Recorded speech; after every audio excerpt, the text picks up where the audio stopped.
Parce que l'on m'a demandé, en me donnant des dates de naissance, un thème sentimental, je vais rester factuel et je vais vous raconter ensuite ce qu'il devient après cette analyse que j'ai faite. Alors c'est pour une personne née en juin. Je ne vais pas donner la date complète pour la confidentialité, et c'est Soleil en Gémeaux. Et pour la personne numéro 2, c'est Soleil à la frontière Gémeaux-Cancer, selon l'heure de naissance qui m'a été donnée par l'autre personne. Cette lecture, pour la faire, je prends donc le Cancer, ce qui correspond à l'énergie perçue, sensible, protectrice, intérieure, pudique.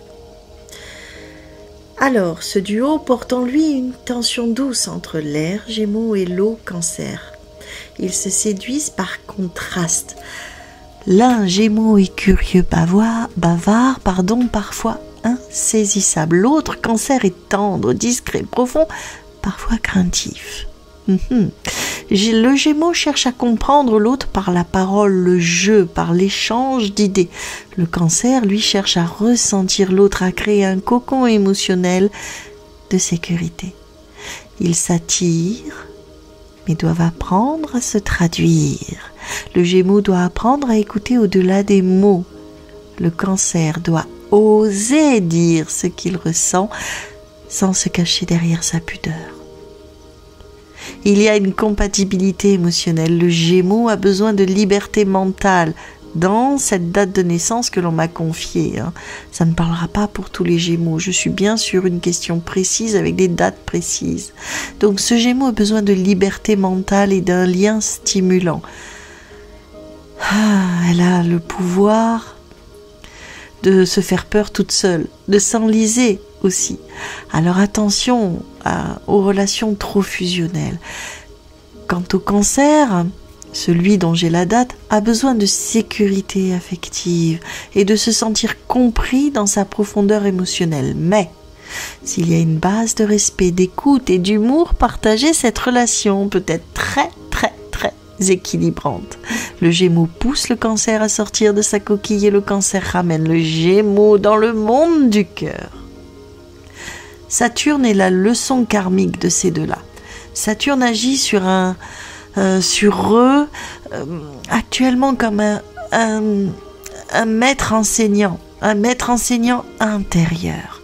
Cela signifie que cette rencontre, non, elle n'est pas anodine.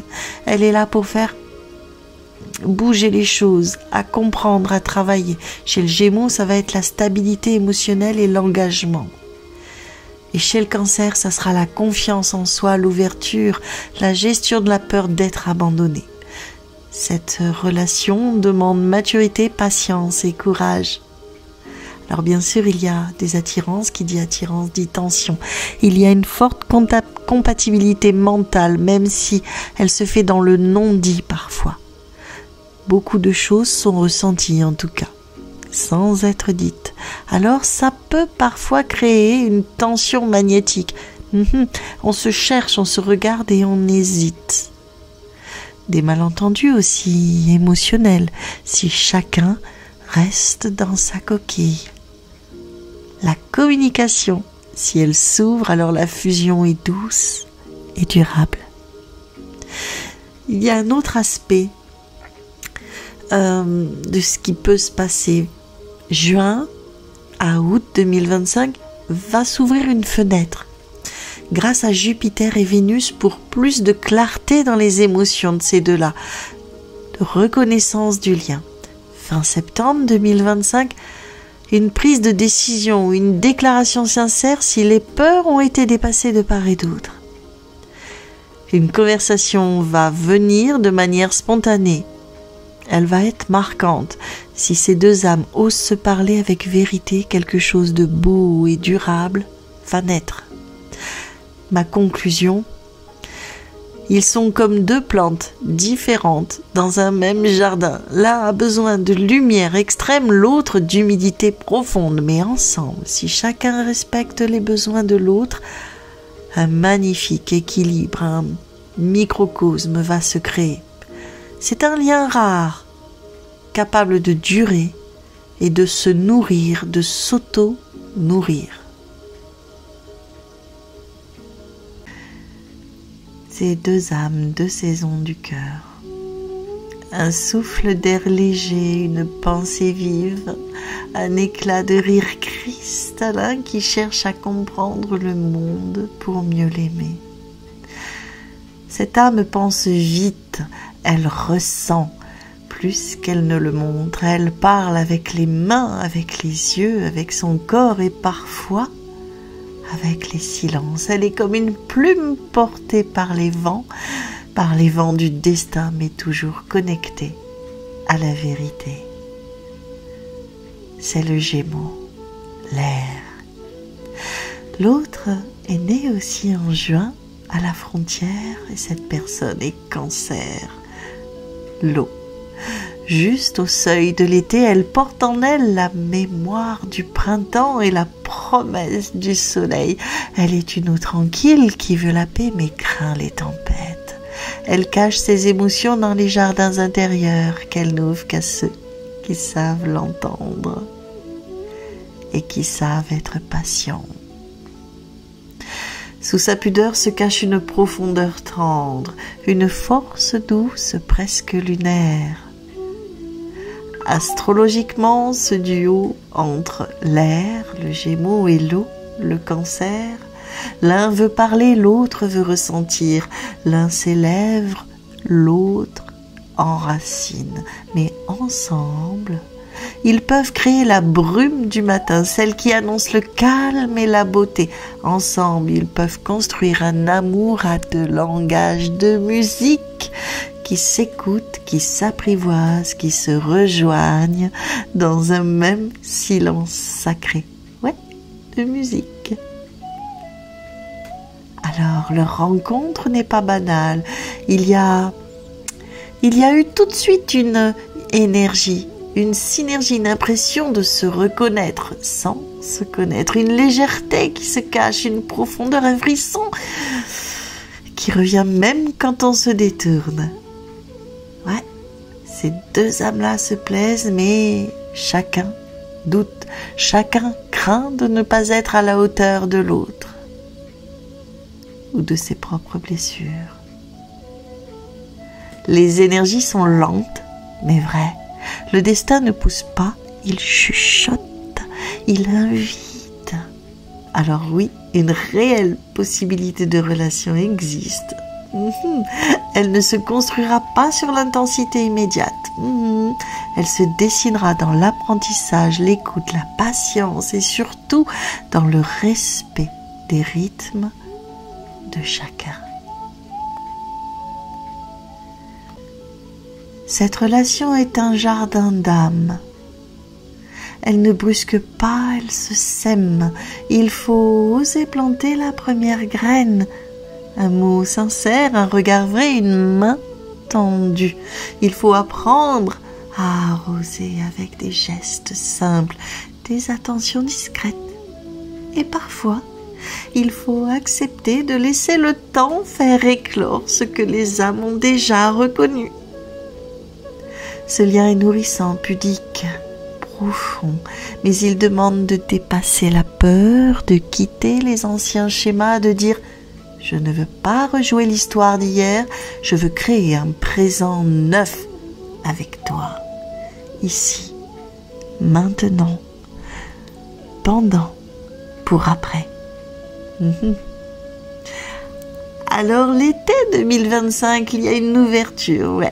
Un rapprochement réel, un moment de sincérité partagée, presque involontaire mais marquant. L'automne, la possible construction si le lien se nourrit dès maintenant de confiance et d'authenticité.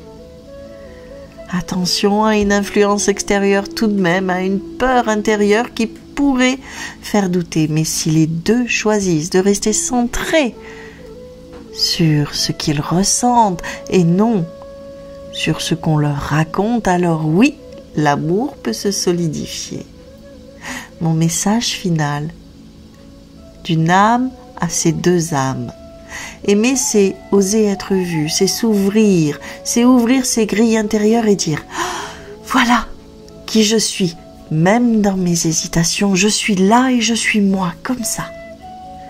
C'est comprendre que parfois le courage n'est pas de se déclarer, mais d'accepter d'être aimé comme on est. Alors, à ces deux âmes, à vous, à ces deux-là, vous qui vous regardez sans toujours oser le dire, tentez, laissez-vous une chance, créez un jardin où le cœur pourra respirer, car vos vibrations s'accordent, vos âmes se répondent, et ce que vous construisez, si vous le choisissez, sera beau, profond et surtout vrai.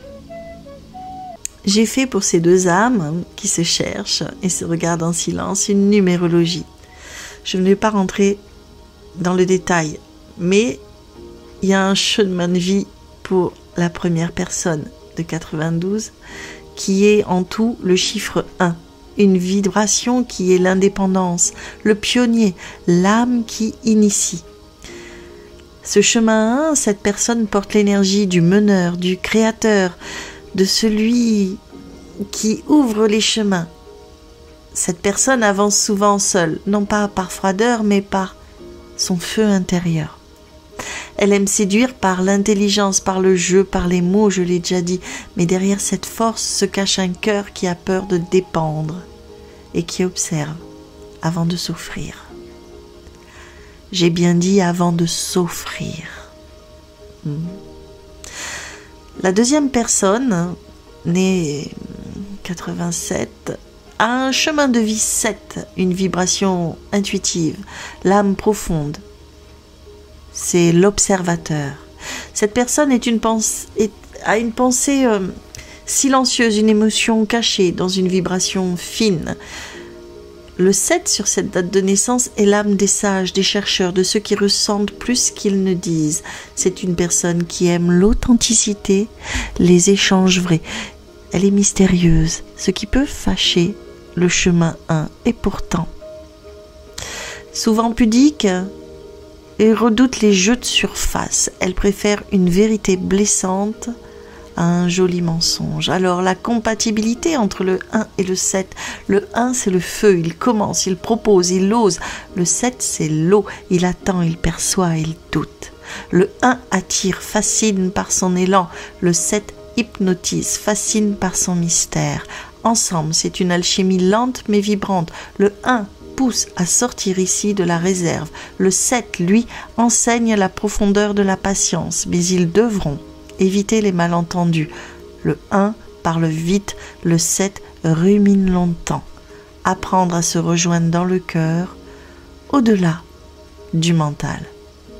Alors, toi, signe 1, du moins chiffre 1, et l'autre chiffre 7 me dit que ces deux-là se croisent dans le jardin de la pudeur entre les buissons d'émotions non dites et les fleurs de regard silencieux.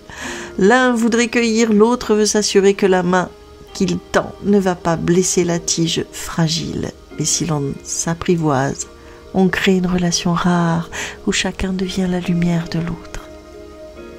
Entre fin juin et octobre 2025, sur ces chiffres, ça donne des pistes en plus. C'est des occasions qui se présenteront pour que ces cœurs se parlent. Un mot, un regard, un message pour ouvrir la porte d'un lien sincère et tendre. Et si les âmes osent, un amour va éclore, timide au départ mais intense dans la construction. Voilà pour ce qui concerne la numérologie sur cette date de naissance. Ça complète tout ce que je t'ai dit avant au niveau de l'astrologie. Merci pour ta confiance et pour ta question sentimentale. Tu me tiens au courant. Tchuss, tchuss.